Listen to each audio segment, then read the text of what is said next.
बिस्मिल्लाहिर्रहमानिर्रहीम। अस्सलाम वालेकुम नाज़रीन, मैं ब्रिगेडियर मसूद हूँ।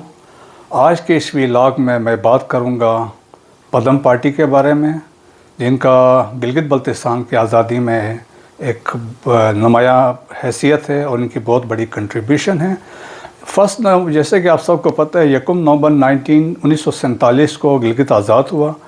तो जो अवेलेबल अफवाज उस वक़्त थी, जिसमें स्काउट्स थे और सिख जम्मू एंड कश्मीर इन्फेंट्री के जो मुसलमान कंपनीज थे, इनको मिक्स करके 3 ग्रुप्स बनाए गए और इन ग्रुप्स को डिफरेंट टास्क दिए गए। पहला ग्रुप टाइगर ग्रुप था, जिसको लीड कर रहे थे कर्नल हसन खान। उन्होंने तराकबल के सोते हुए गुरेज और बंडीपुरा की तरफ से एडवांसेस को रोकना था। सेकंड ग्रुप था मेजर एहसान अली का, और इसको आइबेक्स फोर्स कहते हैं, और इनका टारगेट सिकंदर की लिबरेशन था। और थर्ड ग्रुप था देन लेफ्टिनेंट शाह खान, और उन्होंने एडवांस करना था टू कैप्चर कारगिल, द्रास और जोजिला की तरफ। इसी में इसको स्कीमो फोर्स कहते थे, जो लेफ्टिनेंट शाह खान लीड कर रहे थे। तो इसी स्कीमो फोर्स में एक ग्रुप था जिसको टास्क मिला एडवांस टूवर्ड्स जंगसर, और जिसमें जाके उन्होंने इसको कैप्चर करना था। जंगसर जो है ये आजकल तहसील है एक डिस्ट्रिक्ट कारगिल का, और पदम जो है इसका एडमिनिस्ट्रेटिव हेडक्वार्टर है। ये 250 किलोमीटर कारगिल के जनूब में वाक़या है, और इसकी यहाँ की जो आबादी है मेजॉरिटी बुद्धिस्ट की है, बाकी इसमें मुसलमान शामिल हैं। पदम पार्टी को जो इनिशियल एडवांस जो टास्क मिला था, उन्होंने एडवांस किया और फाइनली वो जाके कामयाब हुए जाके उसको कैप्चर करने पे। और इनिशियल जो पहला कमांडर यहाँ पे था इस पदम के इलाके में था, सूबेदार यासीन थे, जिनका ताल्लुक़ शिगर से था। इसके बाद इसके कोई 2 महीने के बाद हवलदार अली हैदर थे, जिनका ताल्लुक़ नगिर से था। उन्होंने यहाँ पर रिस्पॉन्सिबिलिटी संभाली, और बाद में सूबेदार रुस्तम थे जिनका ताल्लुक़ नौमल से था, वो आए और उन्होंने आके यहाँ पे ज़िम्मेदारियाँ संभाली थी, और फिर अली हैदर इनके अंडर कमांड चले गए थे। सूबेदार रुस्तम का नायब सूबेदार थे, और इनका भी इसलिए भी इस आज़ादी की लड़ाई में बड़ा नाम इसलिए भी है, जोजिला की लड़ाई में इनको सतारे जुर्रत मिला था। इसके बाद नायब सूबेदार रुस्तम को रिप्लेस किया नायब सूबेदार मोहम्मद अली ने, जिनका ताल्लुक़ कुवारदो सिकरदो से था, और ये आखिरी दम तक नायब सूबेदार मोहम्मद अली वहाँ पे रहें। इस दौरान में इन्होंने डिफेंसिव पोजीशंस पदम में ली हुई थी। दुश्मन ने इस पर लगातार हमला करता रहा है, लेकिन इसमें वो कभी कामयाब नहीं हुए। और साथ साथ इन्होंने पदम की जो पार्टी थी वहाँ पे वो पेट्रोलिंग के लिए अपने लोग भेजते रहे, ताकि दुश्मन पे उनका एक किस्म का खौफ तारी रहे कि वो यहाँ पे एक्टिव हैं और अलर्ट हैं। तो एक पेट्रोल जो इनका निकला था 5 जनवरी 1949 को, वो रास्ते में एम्बुश हो जाता है। उसमें एक नाइक हुसैन था, जिनका ताल्लुक़ हुसैनाबाद सिकरदो से था, उनकी शहादत हो जाती है। और एक था सिकंदर था, वो ज़ख्मी होता है और वो पकड़ा जाता है। अभी जो सिंस ये पदम पार्टी जो थी बिल्कुल अलग थलग रह गई थी, तो इनके पास लॉजिस्टिक्स का और कम्युनिकेशन के कोई मीन्स नहीं थे। जो कुछ इनको मदद मिल रही थी वो मकामी मुसलमानों की तरफ से मिल रही थी। तो और इनको बाकी सराउंडिंग्स में जो कुछ हो रहा था, डेवलपमेंट्स था, उनके बारे में पता नहीं था कि कारगिल में क्या हो रहा है, द्रास में क्या हुआ है, जोजिला में क्या हुआ है, या गुरेज में क्या हो रहा है।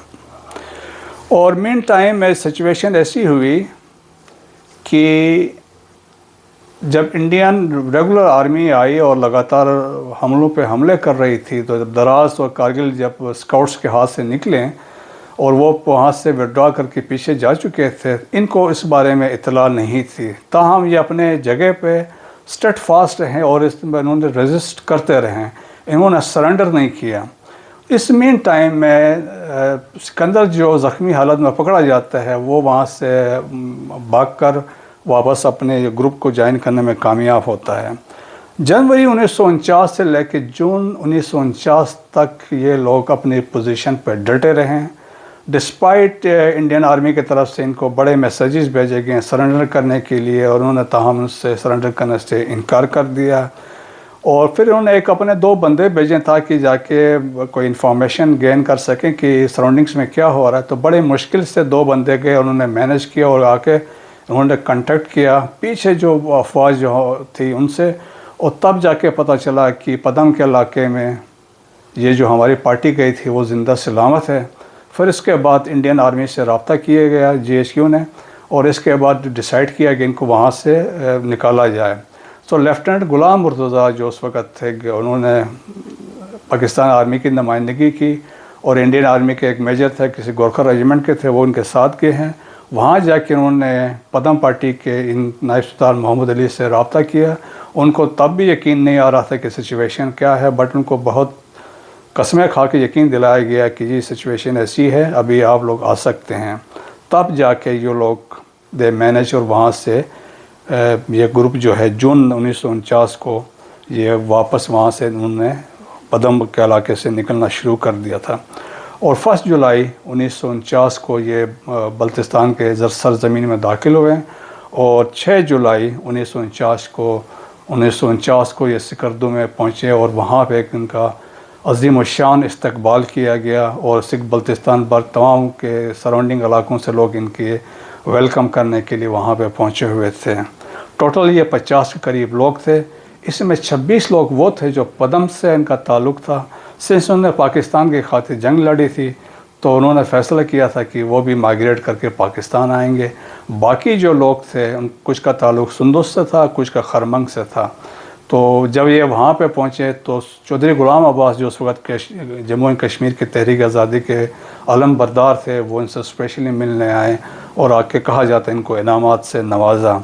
پھر پرائم منسٹر آف پاکستان جو اس وقت کے تھے لیاقت علی خان، وہ بھی اسپیشلی ملنے آئے، اور یہ گلگت میں ان سے ملاقات ہوئی، اور انہوں نے ان کی کارکردگی کو سراہا اور ان کو بھی انعامات سے نوازا۔